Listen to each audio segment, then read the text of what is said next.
Mixers can only work with audio that's at the right level. The input gain control boosts or cuts the incoming signal so that it falls within the range of levels that the mixer can cope with. All electronic devices, including mixers, produce a low level of electronic noise. Well-designed mixers minimize the noise problem, but you can never get rid of it completely. So what you have to do is make sure your mix is properly set up to get all the audio you want in the final mix and as little noise as possible. When you're setting levels, always aim to get the highest level before distortion sets in, and then back off a little bit, just to make sure you've got some headroom if you need it. Here's the exact procedure for setting up the gain on a Soundcraft mixer.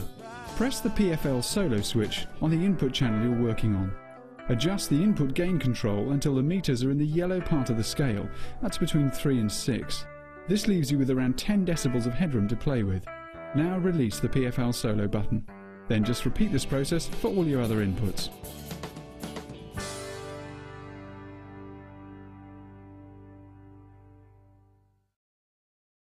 Faders are for making fine adjustments to the sounds in your mix and give you a handy visual idea of what the mix levels look like.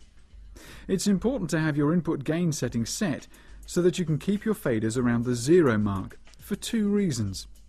First, faders are more sensitive to movement at the bottom of their range, and second, because you need to have some room above the current setting so that you can turn up the level quickly if you need to, maybe for a guitar solo. The master output levels should be set around 0 as well. This will give you the maximum fader movement for fading out your mix. And if you set the faders much below 0, then the meters aren't going to give you much information, because only the first few LEDs will be in use.